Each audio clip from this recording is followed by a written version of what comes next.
Հայաստան է ժամանել քաղաքագետ Աբրահամ Գասպարյանը։ Բարի վերադարձ, պարոն Գասպարյան։ Մենք ուզում ենք ձեզ հետ կարճ ուղիղ հեռարձակման հարցազրույց անել Լիբանում տեղի ունեցած Այո, հենց այստեղ, եթե իհարկե դեմ չեք։ Պարոն Գասպարյան, Թեհրանում արգելեցին ձեր ելույթը եւ մեկ շաբաթյա գործունեությունը ծավալել։ Նախ սկսենք այդ ելույթից, միջադեպից, ինչպես կմեկնաբանեք։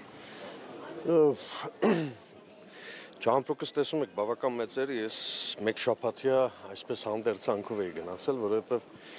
նախատեսված էր, որ Իրանի հայ համայնքի, մասնավորապես Հայդատի հանձնախմբի հրավերով, որը համայնքի ամենաազդեցիկ, քաղաքականապես ամենահասուն եւ ամենաազգային կառույցներից մեկն է, եթե չասեմ գլխավորը, Հայդատի հանձնախմբի դաշնակցության հրավերով այդտեղ էի ունենալու մի շարք հանդիպումներ, նախապես ձեռք բերված պայմանավորվածությունների համաձայն Իրանի առաջատար ուղեղային կենտրոնների, փորձագետների եւ խմբերի եւ տնօրինությունների, ղեկավարների հետ հրավիրված էի որպես Genesis Armenia ուղեղային կենտրոնի տնօրեն եւ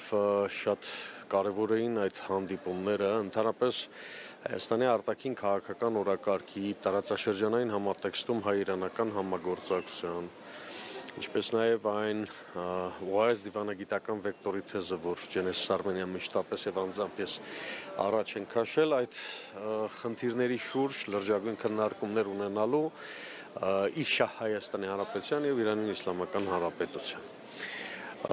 Գումարած այդ ամբողջին նախատեսված էր 6 հարցազրույց իրանական առաջատար լրատվամիջոցներին,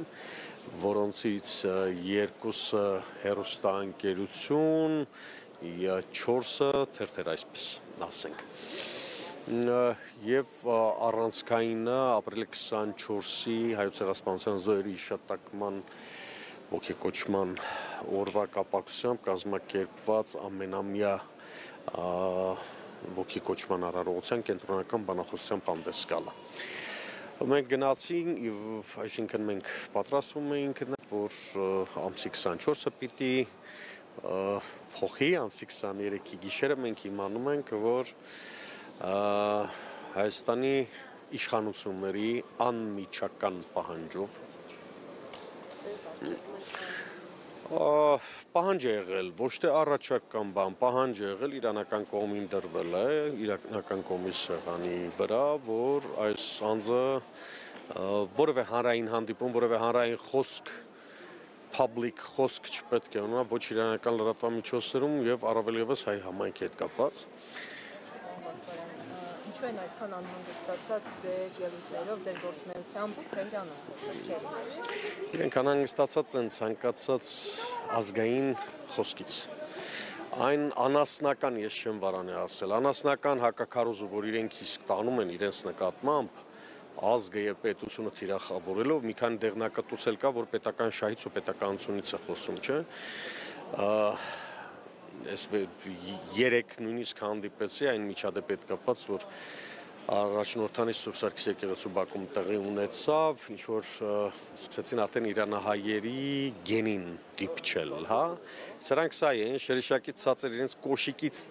բարձր երբեք չեն բարձրացել։ Եվ ես հստակ սրան ձևակերպում եմ տվել վաղուց վերջին 7 տարվա ընթացքում Հայաստանում կա մտքի տերոր։ Ոչ միայն հունիսի 12-ը կարող է սարքել այս իշխանություն, ոչ միայն հայրենազրկում կարող է պատճառել, ոչ միայն Արցախ կարող է հանձնել ու Հայաստանի տարածքներ հանձնել ու մարդկանց հանձնել, Բաքվի բանտերում թողնել, այլ նաև մտքի տերոր իրականացնել շատ սիստեմատիկ, շատ հստակ։ Ոչ միայն Հայաստանում, նաև Հայաստանից դուրս։ Սա արդեն խոսում է այն մասին, որ այս իշխանությունը ոչ մի կարմիր գիծ չունի։ Սա խոսում է այն մասին, որ ինքը մեր բնական դաշնակից Իրանի սեղանին դրել է այնպիսի խնդիր, որը մեծ հաշվով իրենք չգիտեն, ես հո գիտեմ, որպես քաղաքագետ, որպես մասնագետ երկար տարիներ Իրանի մեր գործընկերների հետ աշխատած մասնագետ, գիտեմ, թե իրենք ինչպես են տանում նման այսպես կոչված պահանջները։ Պահանջները պետք է լինեն Հայաստանի անվտանգության ամրապնդմանն ուղղված պահանջներ կամ առաջարկներ, ոչ թե այս կամ այն գործչի խոսքի ազատությունը սահմանափակելու վերաբերյալ։ Պահանջ եղել է հստակ պաշտոնական Երևանի կողմից, օղակները ես շատ լավ գիտեմ, ում միջոցով Հայաստանի դեսպանատան որ օղակի միջոցով են այդ ամբողջը արել, մենք էլ տեղեկացված ենք։ Պարոն Գասպարյան, նաև մեկ այլ միջադեպ տեղի ունեցավ, ինչպես դուք նշեցիք,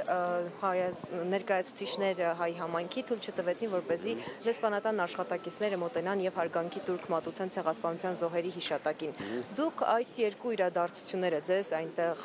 ձեր գործունեությունն այնտեղ կասեցնելու եւ այս միջադեպը փոխկապակցված եք համարում միմյանց։ Տեսեք, իրանահայ համայնքը մեր օրինակելի համայնքներից է։ Եղել կա եւ լինելու է։ Հայկական պետականության, Հայաստանի անկախության, հայահավաքի եւ հայրենակերտման միջնաբերդերից մեկը իրանահայ համայնքն է եղել, մի քանի հարյուրամյակ։ Այնպես որ վերջին նույնիսկ 70-80 տարվա ընթացքում նման դեպք երբևիցե չի եղել։ Նման բան չի գրանցվել իրանահայ պատմության մեջ, ինչու, որովհետեւ Հայաստանի որևէ իշխանություն թույլ չի տվել նման լկտի եւ սինլքոր պահվածք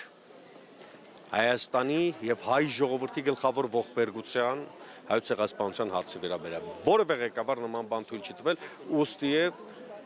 որևէ համայնքում նման խնդիր չի առաջացել։ Առաջացել է բացառապես այն ժամանակ, երբ Հայաստանի Հանրապետության պետական քաղաքականությունը փորձվել է կասկածի տակ դնել, փորձել է կասկածի տակ դնել պատմական եղելությունը կամ այն քաղաքականություն կոչեցյալ, ինչ որ հիմա այս սրանք վարում են։ Դրա համար սա առաջինն էր ընդհանրապես իրանահայ համայնքի պատմության մեջ, որ նման պորտկում է տեղի ունենում, եւ սա համարում եմ արձագանք պաշտոնական Երևանի վարած այն թյուրիմացություն կոչեցულ քաղաքականության, չեմ ասի ուրացման, որտեղ ուրացման էլ չի։ Սա մեկ, երկրորդ կարևոր խնդիրը, որին ուզում եմ անպայման անդրադառնալ այս համատեքստում, անկախ փաստից, թե իրենք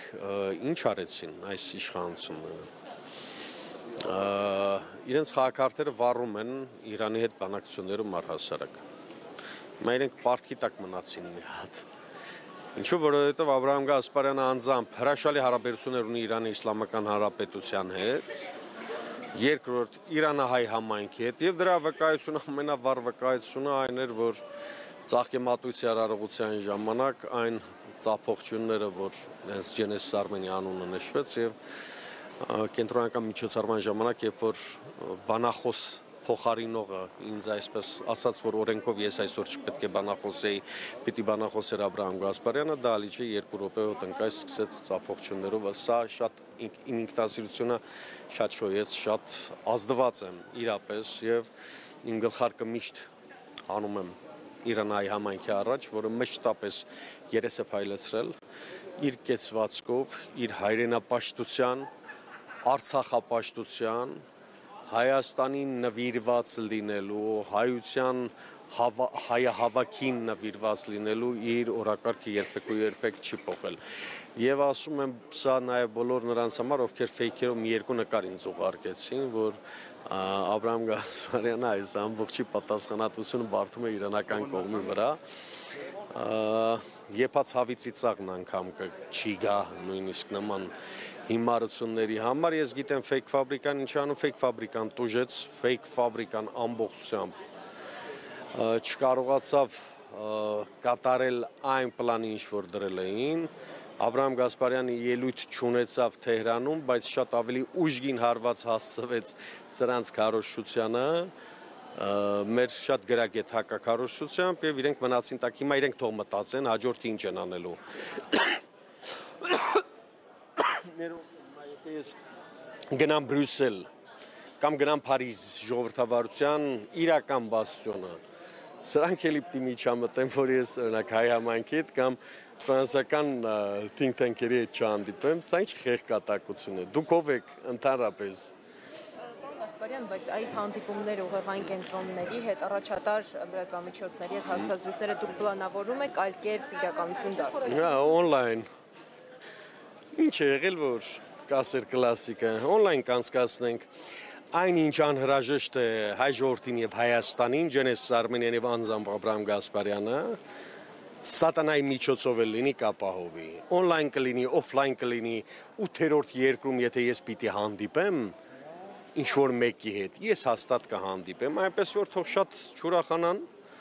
Այն ինչ սարքեցին իրենք տակը մնացին ու խոստանում եմ սրանից հետո մի հատ էլ նման բան անել, տասնապատիկ ավելի հակահարված են ստանալու։ Այնպես որ ոչ ընկճվում ենք, ոչ բան, մենք գիտենք մեր օրակարգը, հայկական օրակարգը գիտենք ինչ բան է, Հայաստանի, Արցախի եւ հայ ժողովրդի ազգային պետական շահերը պաշտպանելու ձևերն էլ գիտենք, աշխարհի որ անկյունում էլ լինի, Մոզամբիկում էլ եմ ելույթ ունենալ, թող փորձեն միջամտել։ Տեսնենք ինչ կլինի, ով կհաղթի վերջում։ Շնորհակալ եմ ձեզ։ Շնորհակալություն։